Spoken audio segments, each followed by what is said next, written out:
I am S.K. Mishra and I welcome you. Present indefinite tense मैंने आज लिया है, लेकिन कमाल की बात क्या है इसमें, प्रेजेंट इंडेफिनिट टेंस साधारण टेंस होता है, लेकिन आज मैंने इस वीडियो को असाधारण कर दिया है। असाधारण कैसे कर दिया है कि प्रेजेंट इंडेफिनिट टेंस तो मैंने बताया ही है, साथ में प्रेजेंट इंडेफिनिट टेंस का एक्टिव से पैसिव कैसे बनेगा सेंटेंस, फिर डायरेक्ट से इनडायरेक्ट कैसे बनेगा इसी सेंटेंस का, ये देखने वाली बात है। और इसमें मैंने नियम भी बताए तीनों के। तो अब आपके लिए ये बेहद और बेहद फायदेमंद वीडियो प्रेजेंट इंडेफिनिट टेंस की है, लेकिन टेंस के बारे में ही बताया मैंने। ये लिखा एक्टिव से पैसिव वॉइस कैसे बनेगी इसकी, इसी सेंटेंस की तीनों में। अफर्मेटिव सेंटेंस भी है, नेगेटिव है और इंटेरोगेटिव भी है, तीनों की देखें। और फिर उसके बाद मैंने डायरेक्ट से इनडायरेक्ट नरेशन में कैसे बदला जाएगा इसी सेंटेंस को, यह बताया है। तो इससे आपकी समझ में सारी बातें बिल्कुल क्लियर हो जाएंगी। देखें, टेंस, प्रेजेंट इंडेफिनिट टेंस क्या होता है पहले ये समझ लें।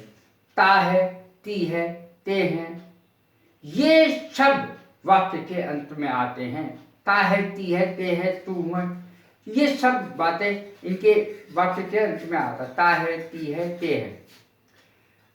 सेंटेंस जैसे मैं जाता हूँ, मैं खाता हूँ, मैं नहाता हूँ, मैं धोता हूँ, मैं देखता हूँ, मैं पीता हूँ, सारे ताहू पे खत्म हो रहे हैं। तो मैं अगर लगेगा तो ताहू पे, और वह जाता है ता है, वह जाती है ती है। तो इस तरीके से इसमें क्या नियम लागू होती है, तो इसकी हो गई पहचान। नियम क्या लागू होते हैं सेंटेंस बनाने में, इसमें I we you they, I we you they और प्लूरल कर्ता के साथ क्रिया में एस या एस का प्रयोग नहीं होता है। समझ गए आप? आई वी यू दे या प्लूरल कर्ताओं के साथ क्रिया में एस या एस का प्रयोग इसमें नहीं होता है। अब देखें, बाकी के साथ आई वी यू दे तो अलग हो गए। ही, शी, इट और किसी का नाम हो तो क्रिया में एस या एस का प्रयोग होता है। क्रिया की फर्स्ट फॉर्म का यूज होता है, ये है। यदि नेगेटिव सेंटेंस है तो आई वी यू दे और प्लूरल कर्ताओं के साथ डू नॉट का प्रयोग होगा। ही, शी, इट और नाम के साथ डज नॉट का प्रयोग होगा क्रिया से पहले। अब देख लें sentence, I read the book, मैं किताब पढ़ता हूं। आई रीड द बुक, मैं किताब पढ़ता हूं। आई डू नॉट या आई डोंट रीड द बुक, मैं किताब नहीं पढ़ता हूं। तो नेगेटिव सेंटेंसेस में डू नॉट का प्रयोग हो जाता है, मैंने अभी बताया सर। अब ठीक इसी प्रकार से यदि सेंटेंस इंटेरोगेटिव है तो डू या डस का प्रयोग वाक्य के प्रारंभ में होगा। डू या डस का प्रयोग, अब जिनके साथ डू का प्रयोग होता है नेगेटिव में, उनको शुरू में लगा दिया जाए। जैसे डू यहां पर लग गया, और अगर यहां पर ही होता आई की जगह तो यहां डज लगता। डज लगाने के बाद क्रिया में कभी एस या एस का प्रयोग नहीं किया जाता है। अब देखें, do I read the book, क्या मैं किताब पढ़ता हूं। अगर यहां ही होता तो यहां डज आता, does he read the book, इस तरीके से, और क्वेश्चन मार्क आएगा। अब देखें, एक्टिव से पैसिव वॉइस कैसे बनेगी इसकी। एक्टिव से पैसिव वॉइस जब बनती है तो एक नियम चलता है, पहला नियम, सबसे बड़ा नियम, वर्ब की हमेशा थर्ड फॉर्म आती है। वर्ब की हमेशा थर्ड फॉर्म आती है और आई मी में बदल जाता है, बाय मी। आई जो है by him, he by him में बदल जाता है, शी बाय हर में बदल जाता है। शुरू में जो कर्ता होता है वो इस तरीके से बदल जाता है, जैसे सेंटेंस था I read the book is read by me. और देखिए प्रेजेंट इंडेफिनिट टेंस में कभी भी इज एम आर का प्रयोग नहीं होता है, लेकिन एक्टिव से पैसिव जब सेंटेंस बदलेंगे तो इज एम आर का प्रयोग कर्ता के अनुसार होगा। The book is read by me, book एक वचन है, सिंगुलर है, the book is read by me तो इज लगेगा। किताब मेरे द्वारा पढ़ी जाती है, मैं किताब पढ़ता हूं, किताब मेरे द्वारा पढ़ी जाती है, the book is read by me. अब इसमें क्या चेंज हुआ, बुक, द बुक उठ करके शुरू में आ गया,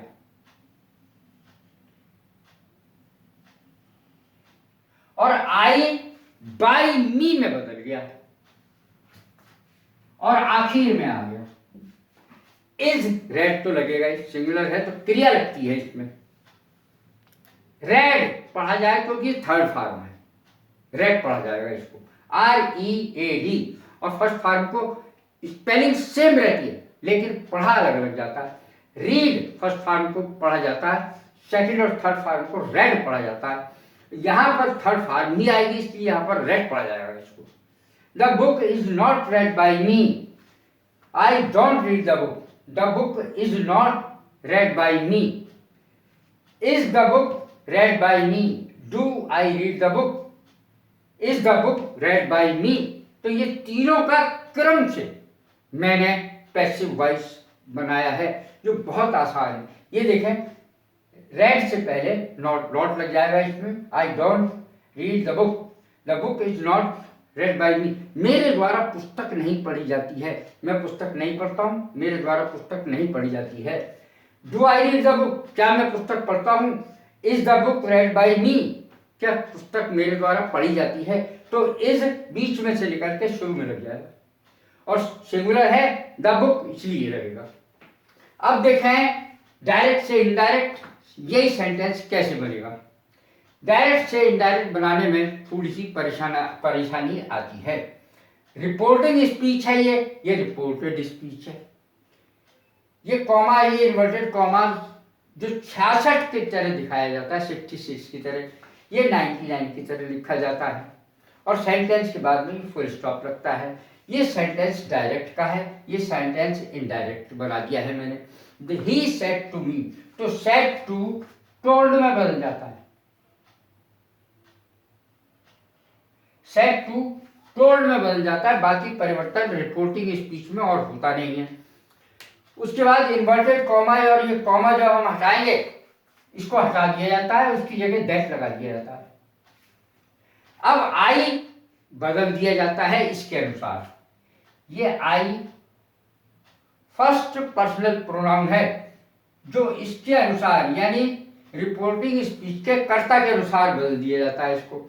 यहां ही होगा तो यहां ही आ जाएगा। अब देखें, और टेंस बदल जाएगा, प्रेजेंट इंडेफिनिट पास्ट इंडेफिनिट में बदल जाएगा। ही टोल्ड मी दैट, ही आई की जगह ही आ गया।